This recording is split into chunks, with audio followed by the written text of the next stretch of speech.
वालेकुम दोस्तों, उम्मीद है कि आप सब लोग खैरियत से होंगे। वेस्टर्न ब्लडिंग से पहले आपको कुछ चीज़ें जो है वो लर्न करना ज़रूरी है, सीखना ज़रूरी है। तो इसमें क्या क्या आता है?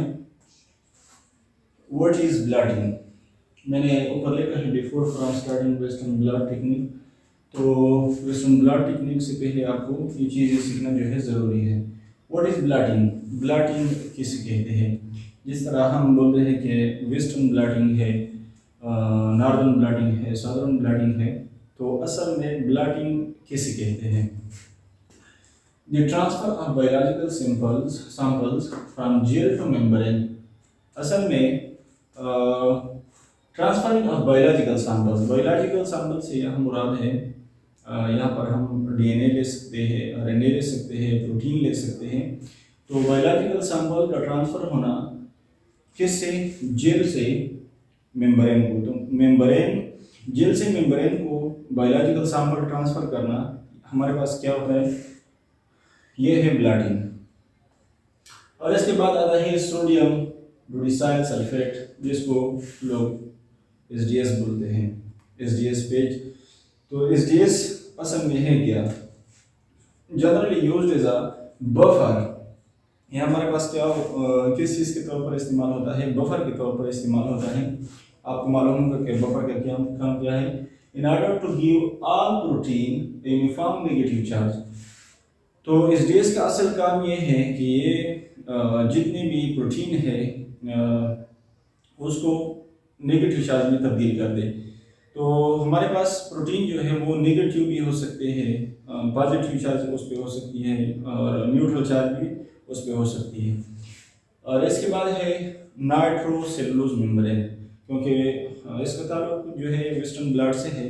तो नाइट्रोसेलुलोज मेम्ब्रेन असल में है क्या? Used in protein blooding.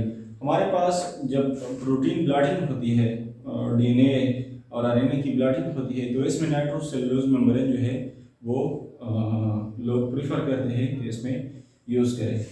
तो यूज इन प्रोटीन ब्लडिंग, तो यहाँ पर हम वेस्टर्न ब्लडिंग की बात करते हैं। तो यहाँ पर क्या है? Use in protein blooding. तो हमारे पास यहाँ प्रोटीन ब्लडिंग में इस्तेमाल होती है। क्यों इस्तेमाल होती है? Because high protein binding affinity, क्योंकि इसके साथ जो प्रोटीन है वो जल्दी ही चिपक जाते हैं। तो ये था वेस्टर्न ब्लडिंग से पहले वेस्टर्न ब्लडिंग। वेस्टर्न ब्लडिंग किसे कहते हैं? Western blotting is also called immunoblotting. Western blotting को इम्यूनोब्लडिंग भी कहा जाता है। इसको इम्यूनोब्लडिंग क्यों कहा जाता है?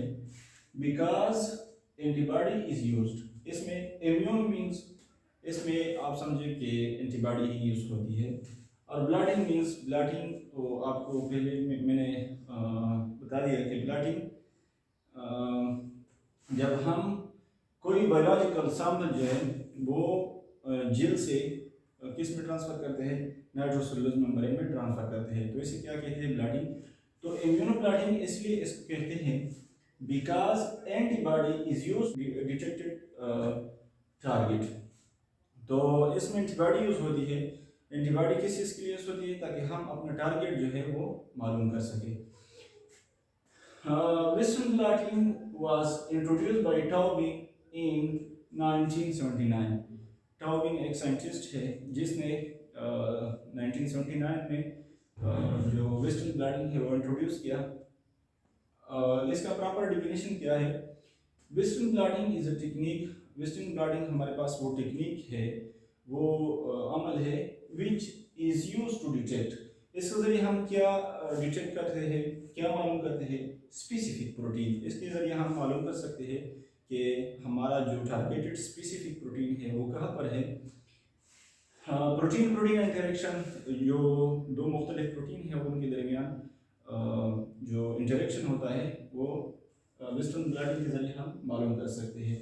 एंड प्रोटीन डीएनए इंटरेक्शन, और प्रोटीन डीएनए के दरमियान जो इंटरेक्शन है वो हम कैसे मालूम कर सकते हैं? सिर्फ वेस्टर्न ब्लड के जरिए। इसकी मैकेनिज्म क्या है? हम वेस्टर्न ब्लड कैसे परफॉर्म कर सकते हैं, मतलब कैसे कर सकते हैं? तो फर्स्ट ऑफ ऑल आपको क्या होगा? सैंपल जो है वो आइसोलेट करना होगा, सेपरेट करना होगा। तो सैंपल आप कहाँ से सिलेक्ट कर सकते हैं, आप मतलब कहाँ से आप सेल ले सकते हैं और टिश्यूज ले सकते हैं। फिर वो आपके पास जो है सैंपल्स है, फिर आपने क्या करना है, सेंट्रीफ्यूगेशन, इसकी सेंट्रीफ्यूगेशन करनी है। जितने भी आपने एक सेल लिया है या टिश्यूज लिए हैं, तो फिर आपने उसको सेंट्रीफ्यूज मशीन में डालना है। हाँ, सेंट्रीफ्यूज मशीन में डालने के बाद आपने इसको 4 to 5 मिनट्स तक रन करना है। फिर क्या होगा, हमारा जो प्रोटीन होगा, हम प्रोटीन लेना चाहते हैं क्योंकि यहाँ पर वेस्टर्न ब्लॉटिंग की बात हो रही है, तो आपने क्या करना है, प्रोटीन कलेक्ट करना है। एसडीएस पेज हम इस सैंपल को फिर किस चीज़ में पुट करते हैं, एसडीएस पेज में पुट करते हैं। तो एसडीएस पेज में पुट, एसडीएस शायद आपको मालूम होगा, sodium dodecyl sulphate polyacrylamide gel electrophoresis इसका फुल फॉर्म है। तो फिर एसडीएस पेज में इसको हम क्या डाल देते हैं। इसको डालने के बाद फिर हम क्या करते हैं, फॉर नंबर पे transferring of protein from gel to nitrocellulose membrane. खैर मैं आपको डायग्रामेटिकली भी शो कर दूंगा।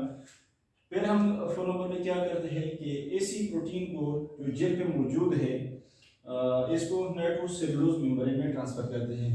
नंबर 5 में क्या है, ब्लॉकिंग ऑफ अनवांटेड स्पेसेस। हम क्या करते हैं, इसके लिए जो ड्राई मिल्क होता है वो इस्तेमाल करते हैं ताकि जो अनवांटेड स्पेसेस हैं वो हम ब्लॉक कर सकें। और हमारा जो टारगेटेड साइड है, टारगेटेड जो हमारा प्रोटीन है उसके साथ हमारा टारगेट जो एंटीबॉडी होता है वो अटैच हो सके। तो number 6 adding of primary and secondary antibody. इसके बाद हम जो अपना प्राइमरी एंटीबॉडी होता है, हमने डिज़ाइन किया होता है किसी से या हम मार्केट से ले लेते हैं, तो वो प्राइमरी एंटीबॉडी हम किस चीज़ में डाल देते हैं, उस नाइट्रोसेलुलोज मेम्ब्रेन में डाल देते हैं। मैंने पहले एक्सप्लेन किया हुआ है कि नाइट्रोसेलुलोज मेम्ब्रेन जो है वो क्या होता है, बहुत ही स्टिकी होता है। उसके साथ जो प्रोटीन है वो तेजी से स्टिक जो है वो कर सकते हैं। तो प्राइमरी एंटीबॉडी के ऐड करने के बाद प्राइमरी एंटीबॉडी जो है वो हमें रिजल्ट नहीं देती, वो रिपोर्टर जो है रिपोर्टर एंटीबॉडी नहीं है। तो इसके बाद हम सेकेंडरी एंटीबॉडी ऐड करते हैं, और सेकेंडरी एंटीबॉडी का काम क्या है कि वो हमें स्पेसिफिकली बता दे कि हमारा जो टारगेटेड प्रोटीन है वो कहाँ पर है। तो सेकेंडरी एंटीबॉडी के साथ क्या अटैच होता है, एंजाइम, और एंजाइम के साथ क्या अटैच होता है, सबस्ट्रेट। तो सबस्ट्रेट जब हम डालते हैं, एंजाइम तो ऑलरेडी मौजूद होता है सेकेंडरी एंटीबॉडी के साथ, तो हम जब सबस्ट्रेट डाल लेते हैं तो हमें प्रोडक्ट हासिल होता है, और वो प्रोडक्ट जो है वो हमें फ्लोरेसेंस, हम क्या देता है, फ्लोरेसेंस, और उस फ्लोरेसेंस के ज़रिए हम मालूम कर सकते हैं कि हमारा टारगेटेड प्रोटीन जो है वो यहाँ पर है। अब मैं आपको डायग्रामेटिकली शो करता हूँ कि ये अमल कैसे होता है और इसमें कौन सी चीज़ जो है वो इन्वॉल्व होती है। फर्स्ट ऑफ ऑल हमें सैंपल लेने के लिए क्या करना होगा, हमारे पास सेल होने चाहिए, या एक सेल, या हमारे पास टिश्यू जो है वो होने चाहिए। तो इससे हमारे पास ये सेल है और ये क्या है, टिश्यूज है। तो इससे हम क्या हासिल करना चाहते हैं, जो प्रोटीन है वो हासिल करना चाहते हैं, प्रोटीन के सैंपल्स जो है वो हासिल करना चाहते हैं। तो हमें प्रोटीन का एक सैंपल चाहिए, वो हम कैसे हासिल कर सकते हैं। तो फर्स्ट ऑफ ऑल ऐसा करते हैं कि इसको लेने के बाद, टिश्यू सेल को लेने के बाद हम इसको सेंट्रीफ्यूज मशीन में डाल देते हैं। सेंट्रीफ्यूज मशीन, हमारे पास ऐसा सेंट्रीफ्यूज मशीन होता है। सेंट्रीफ्यूज मशीन में डालने के बाद आपने शायद सेंट्रीफ्यूज के बारे में पढ़ा होगा। 4 to 5 मिनट्स हम इसमें रख देते हैं और इसको स्पिन करते हैं। स्पिन करने के बाद हम अपना जो प्रोटीन है, प्रोटीन जो होता है वो, जो प्रोटीन के सैंपल हमें चाहिए वो हम हासिल कर लेते हैं। तो हमारे पास क्या आ गए, प्रोटीन के सैंपल्स आ गए। प्रोटीन के सैंपल जो है वो आ गया। प्रोटीन के सैंपल आने के बाद आपने क्या करना है, प्रोटीन के सैंपल आने के बाद इसमें जो है ये प्रोटीन जो है वो हम एसडीएस पेज में डाल देते हैं। इस प्रोटीन को हम एसडीएस पेज में डाल देते हैं।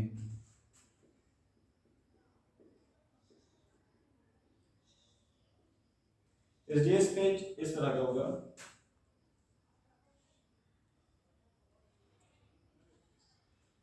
एसडीएस का मतलब यह है सोडियम टू डिसाइल सल्फेट, ये हमारे पास बफर हो गया। बफर का असल काम क्या है? प्रोटीन को नेगेटिव चार्ज में तब्दील करना। और पॉलीएक्रिलामाइड हमारे पास क्या हो गया? जेल हो गया, पॉलीएक्रिलामाइड जेल। और इलेक्ट्रोफोरेसिस इसलिए कहते हैं क्योंकि इससे करंट पास होती है। तो इसमें फर्स्ट ऑफ ऑल क्या गया? एसडीएस। तो ये क्या है? एसडीएस जो है बफर का असल काम नेगेटिव चार्ज में प्रोटीन को कन्वर्ट करना। और फिर पॉलीएक्रिलामाइड जेल जो है, ये हमारे पास जो है वो जेल आ गया, पॉलीएक्रिलामाइड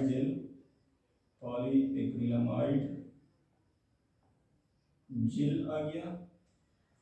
और इलेक्ट्रोफोरेसिस इसमें जब हम ये प्रोटीन का सैंपल इस एसडीएस पेज में डाल देते हैं, एसडीएस पेज में डालने के बाद हमारे पास ये पॉलीएक्रिलामाइड जेल है, इसके पोर्स जो है वो बहुत स्मॉल होते हैं, बहुत छोटे होते हैं। तो छोटे होने की वजह से हम जब इस पे इलेक्ट्रिक करंट जो है वो पास करते हैं, तो इलेक्ट्रिक करंट पास करने की वजह से हमारे पास जो बड़े बड़े फ्रेगमेंट्स है प्रोटीन के, वो ऊपर रह जाते हैं टॉप पर, और जो छोटे छोटे फ्रेगमेंट्स है वो कहाँ जाते हैं? नीचे बॉटम पर। इसको करने के बाद हमारे पास ये क्या है? मैंने आपको पहले बताया कि पॉलीएक्रिलामाइड जेल है। तो जेल पर क्या आ गया? हमारे पास प्रोटीन के बेंड्स आ गए। ये क्या है? प्रोटीन के बेंड्स है। ये हमारे पास जो लार्जर फ्रेगमेंट्स है, क्योंकि ये इनपुट से पास नहीं होंगे। और ये क्या है? स्मॉल फ्रेगमेंट्स है, या ये जो है ये से पास होंगे। इसके बाद हम क्या करेंगे? इसे जेल से नाइट्रोसेलुलोज मेम्ब्रेन में ट्रांसफर करेंगे।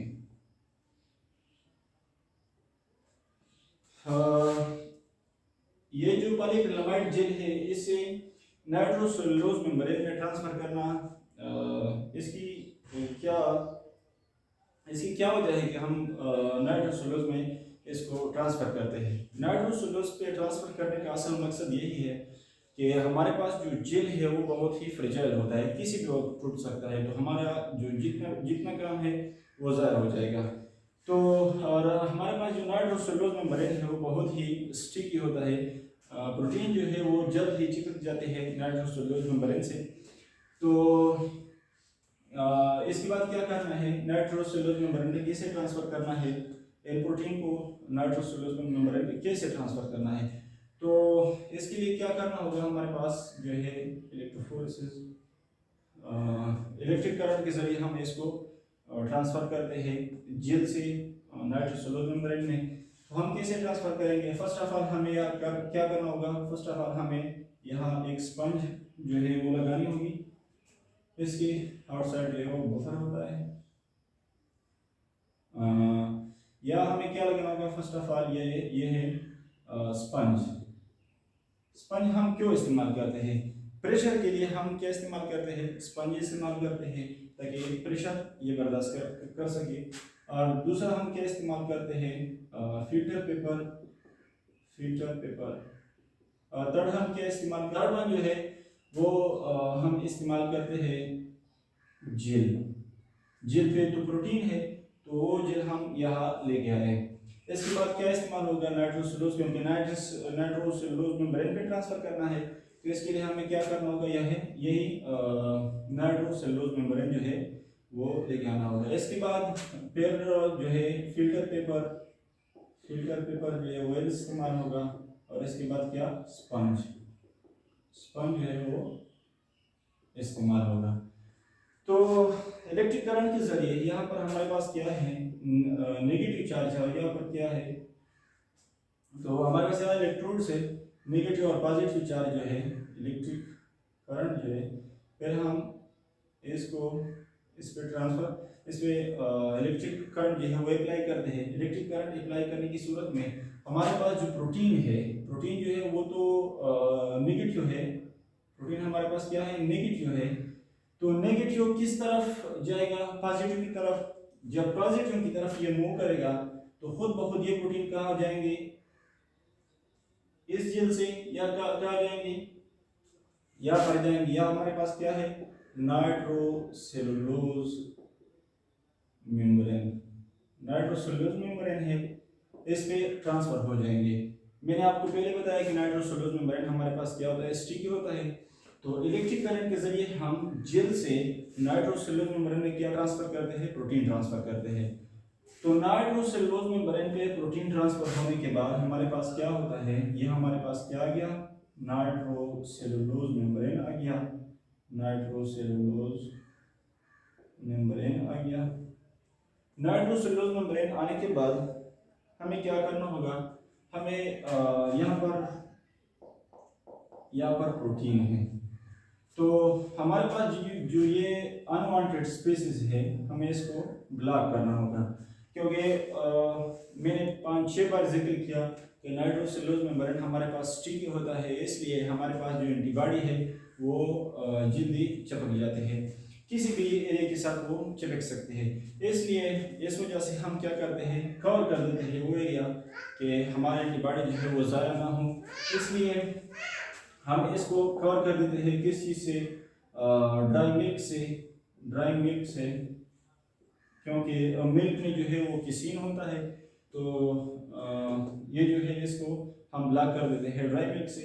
और इसको ब्लॉक करने के बाद हम इस पर क्या इस्तेमाल करते हैं, जो अपना प्राइमरी एंटीबॉडी है जो हमने मार्केट में डिज़ाइन किया हुआ है या हमने लिया है, तो उस पर हम अपना जो है एंटीबॉडी को इस्तेमाल करते हैं। एंटीबॉडी को इस्तेमाल करने के बाद वो अपने टारगेटेड साइट पे जाएगा, जैसे कि हमारे पास है टारगेट साइट यही, तो हमारे पास टारगेट साइट पे यही क्या अटैच होगा, प्राइमरी एंटीबॉडी अटैच होगा। प्राइमरी एंटीबॉडी जो हमारे पास है वो रिपोर्टर एंटीबॉडी नहीं है, सिर्फ अटैचमेंट के लिए है, ताकि इसके साथ हमारे पास सेकेंडरी एंटीबॉडी जो है वो अटैच हो सके। तो इसके बाद हम क्या डालते हैं, सेकेंडरी एंटीबॉडी। तो सेकेंडरी एंटीबॉडी इस तरह अटैच होगा।